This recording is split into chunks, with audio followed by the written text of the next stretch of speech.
Johnny Hallyday, de son vrai nom Jean-Philippe Smet, est l'une des plus grandes figures de la musique française.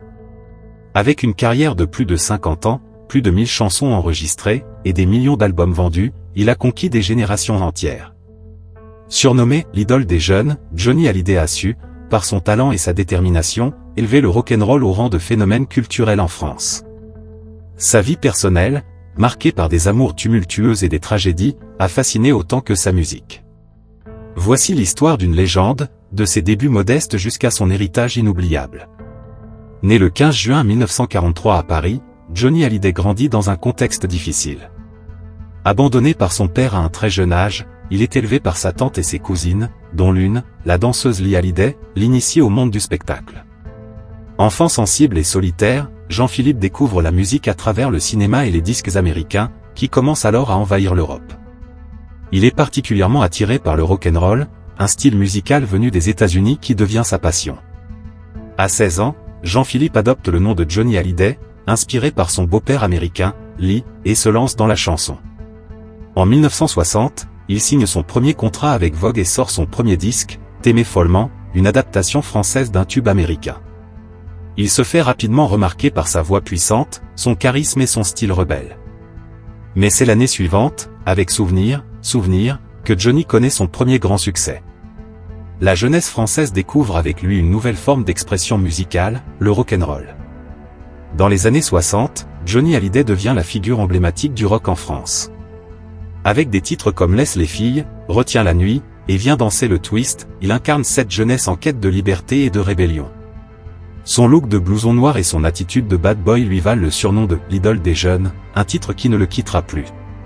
En 1964, Johnny se produit à l'Olympia, salle mythique de Paris, et c'est un triomphe. Son charisme scénique et sa voix puissante font de lui une véritable star. Il continue de surfer sur la vague du succès avec des chansons comme Noir c'est noir et Que je t'aime, des morceaux qui deviendront des hymnes générationnels.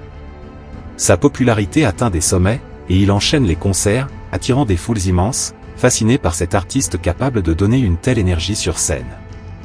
Les années 70 marquent une période de remise en question pour Johnny Hallyday. Bien que toujours populaire, il souhaite évoluer musicalement et cherche à élargir son répertoire. Il se tourne vers des styles plus diversifiés, comme le blues et le rock progressif. En 1972, il sort l'album Rivière, Ouvre ton lit, où il collabore avec de grands noms de la musique, comme Mick Jones de Foreigner. Cet album, plus expérimental, rencontre un succès mitigé, mais montre que Johnny est capable de prendre des risques artistiques. Malgré les changements de style, des tubes comme Oh Ma jolie Sarah et La musique que j'aime rappellent qu'il reste une star incontournable. Cependant, sa vie personnelle connaît des turbulences. Marié à Sylvie Vartan, elle-même star de la chanson, leur relation est passionnelle mais mouvementée, marquée par des séparations et des réconciliations. Ensemble, ils forment un couple mythique des années 70, et leur fils, David Hallyday, devient lui aussi un artiste. Les années 80 marquent le renouveau de Johnny Hallyday. À cette époque, il signe avec de nouveaux producteurs et collabore avec des auteurs-compositeurs talentueux, comme Michel Berger, Jean-Jacques Goldman et Étienne Roda-Gil. Ces collaborations lui permettent de se réinventer et d'attirer un nouveau public. En 1985, Michel Berger lui écrit l'album Rock'n'Roll Attitude, qui devient un immense succès. Cet album contient le tube Quelque chose de Tennessee, une chanson qui montre un Johnny plus introspectif et touchant. En 1986, il sort l'album Gang, écrit en collaboration avec Jean-Jacques Goldman, qui contient des tubes comme Laura et l'envie. Laura, dédiée à sa fille née de son mariage avec Nathalie Baye, devient l'une de ses chansons les plus personnelles et appréciées. Cette période marque une seconde jeunesse pour Johnny, qui, malgré les décennies, reste l'une des plus grandes stars de la scène française. Dans les années 90, Johnny Hallyday atteint un statut quasi légendaire en France. Sa popularité est au sommet, et il est désormais reconnu comme une icône culturelle. Il enchaîne les tournées triomphales, remplissant les plus grandes salles et stades de France. En 1998, il donne un concert exceptionnel au Stade de France, attirant plus de 80 000 spectateurs, un record pour un artiste français. À cette époque, il continue de sortir des albums à succès, comme 100% en 1999, un album entièrement écrit par son fils David. Cet album devient rapidement un des plus gros succès de sa carrière, prouvant que Johnny sait se renouveler et collaborer avec les nouvelles générations. Sa voix, plus profonde et mature, touche un public toujours plus large, et il est célébré par plusieurs générations. Au début des années 2010, Johnny commence à souffrir de problèmes de santé, mais cela ne l'empêche pas de poursuivre sa carrière. En 2012, il sort l'album L'attente, qui rencontre un franc succès. Il continue de remplir les stades et de donner des concerts spectaculaires, malgré ses problèmes de santé. Le 5 décembre 2017, Johnny Hallyday s'éteint à l'âge de 74 ans, après une longue bataille contre le cancer.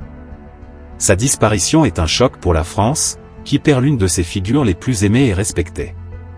Des millions de fans lui rendent hommage lors de son enterrement, et une cérémonie est organisée à Paris, sur les Champs-Élysées, en présence de milliers de personnes. Johnny laisse derrière lui un héritage musical colossal. Sa voix, son charisme et ses performances resteront gravés dans la mémoire collective. Avec plus de 50 albums, des centaines de chansons, et des millions de disques vendus, Johnny Hallyday est une légende dont la trace ne s'effacera jamais. Il reste une icône intemporelle, et son influence continue d'inspirer les artistes et de rassembler les fans de rock'n'roll.